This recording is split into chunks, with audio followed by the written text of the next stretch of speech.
Welcome to the Metropolitan Water District's H2OTalk, a chat about Southern California water issues. I'm Tom Philp, and we're here today with our water efficiency manager, Bill McDonnell. You may detect a Bostonian accent with Mr. McDonnell. We're here to talk about water use in the great outdoors.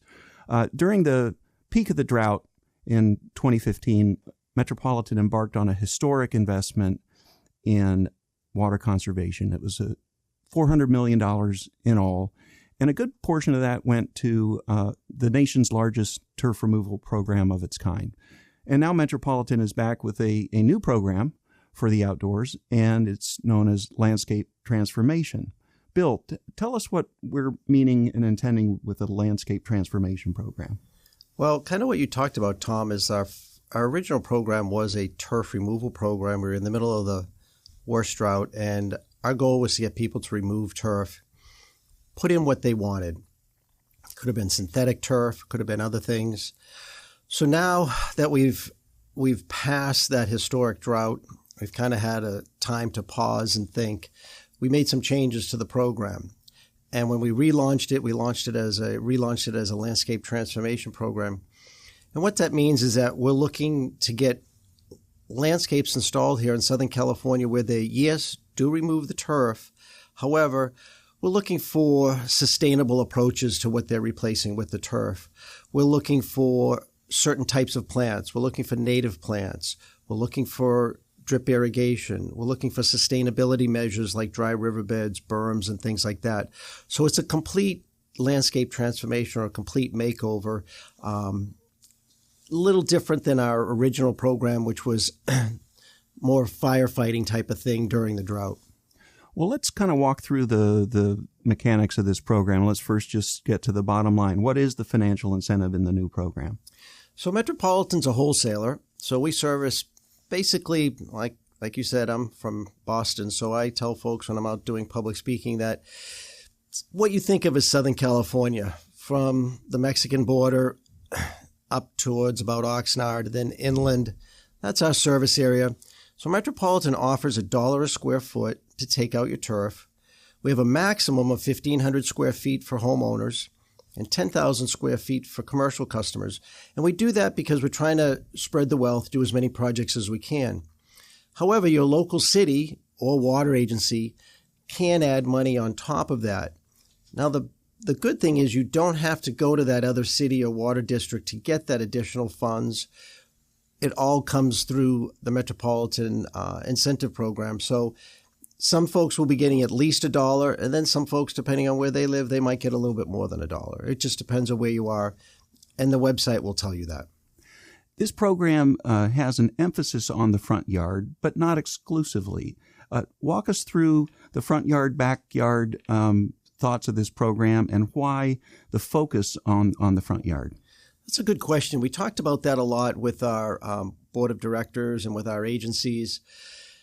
And the original thinking was we would limit it only to the front yard, and when we actually finalize the program, we actually allow side and backyards now also. The front yard, it's a visual thing. What we're trying to do is, besides actually changing water, we're trying to change a lifestyle.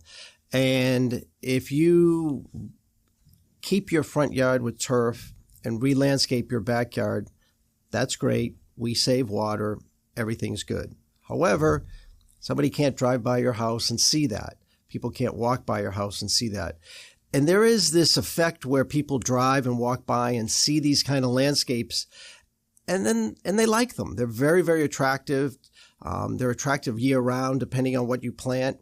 And so that's why we were really focusing on the front yard, because what we want is the actual project becomes part of the marketing campaign. You see the results of it, and that spurs more people to do it.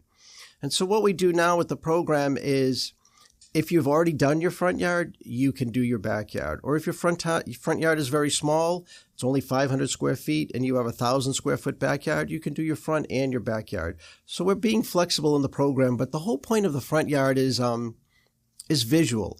Landscape and outdoor water efficiency is a very visual thing. Transformation. What are some of the requirements of the program in terms of once the turf is removed, what are we looking for in its place? So what we're looking for is, if you think about a couple of things, one is what you're planting, what you're putting back in. So we highly recommend native plants. It's early July. We're in a very, very, very hot time period. If you planted inappropriate plants a year ago, they would not survive this type of heat. Native plants are used to this type of heat, are used to Southern California's precipitation. So we're looking for native plants because, one, they're hardier, and also after a certain period of time of establishment, they'll require little to no water. They can rely on just what falls from the sky. So what you plant is really important. And then the second thing is, to start that, you need some type of irrigation system. So we don't want you to keep the same irrigation systems, big sprinkler heads that were misting and putting water down the driveway and out into the streets. We don't want you to keep that and water your new landscaping. One, you won't save any water, and two, you'll overwater those native plants and kill them. So we'd like you to put in some type of drip or micro spray, or even, depending on how you design it, you could even cap your system and just go with what falls from the sky. And then the third key feature is what we call sustainability. And what we mean by that is capturing the water that does fall from the sky in the wintertime, or your irrigation that you do have, and keeping it on your property. We've all driven down the street in the middle of, any time, summer, winter, and we've had to put our windshield wipers on our car because somebody's irrigation system is shooting out into the street, or it's shooting out into the sidewalk and you have to walk around it. Well, we don't want that. That's just a waste of water, and it's not good for the environment. What we want is your property to hold the water in place as much as possible. And there's different things you can do with that. There's dry riverbeds, there's berms, there's swales, basically creating not a flat runoff type of yard, but a yard that will hold water. And then once the yard is holding water, think of it like a sponge. Things grow, your landscaping will grow much better if underneath it is like a sponge and holding water. So that's kind of falls into the whole landscape transformation. We're trying to get a complete project installed. Synthetic turf. What was the thinking about synthetic turf with this particular program? Well, with this particular program, because again, we're looking at a sustainability element. Synthetic turf, yes, it does save water, and yes, we are a water district. So if somebody takes their turf out and puts in synthetic turf, they do save water, and that's good. However, we're using public funds, and so we wanted to use the funding that we did have, the funding that we do have, for landscapes that are more sustainable. They attract birds, bees, wildlife. It's just much more natural environment. Synthetic turf is not a natural thing. It's a petroleum-based product. Again, it does save water. So if a customer wants to put in a little putting green in their side yard, they can go do that, but they just can't get a rebate for it. So it's not like we're against it. We're just not rebating on it. We're rebating on trying to return Southern California to what it looked like before, a much more native plant, much more sustainable type of landscaping. So, Bill, all the information about this program is out there on the internet for anyone who might be interested in signing up. Where should they go? Well, the best place to go, and really the only place to go, would be bewaterwise.com. Bewaterwise.com, besides giving you information about what's going on with the drought, what's going on with Metropolitan water supply and programs, there's also direct links there to the application to apply, whether you're a commercial or residential customer. So customers should go on bewaterwise.com. Very easy to remember that. You get on bewaterwise.com, you get all your information about water supply.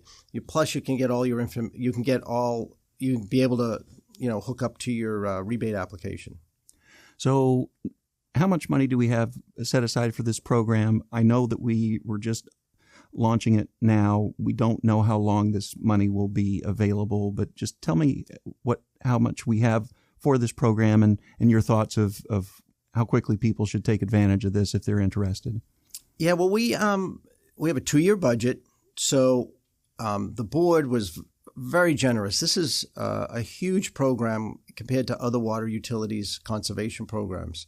So the board has authorized us to take reservations up to $50 million per fiscal year. Fiscal year, just a buzzword for basically programs that start July 1st and end June 30th. That's a typical business fiscal year. So from now, July, till next June, we can take upwards of $50 million in reservations. If we hit the $50 million reservation mark, we'll turn the program off. And if that was, let's just say that happened to be in May and we had another month left in the fiscal year, and we'd tell folks, look for the program to restart up again in July, and would have another $50 million. It's hard to say how long the money will last because it is a very large pot of money, but we're not sure. Is there going to be that demand like there was during the drought? During the drought, there was a huge demand for folks to take out their turf. Now that we're out of the drought, in people's minds, even though there's still always a water supply situation, we're not sure what the demand will be on the program. But that is a very, very hefty budget. So we'll be taking $50 million worth of reservations each fiscal year for the next 2 years. Well, Bill, thanks so much for walking us through the program and for being with us today. You're very welcome. I appreciate the time.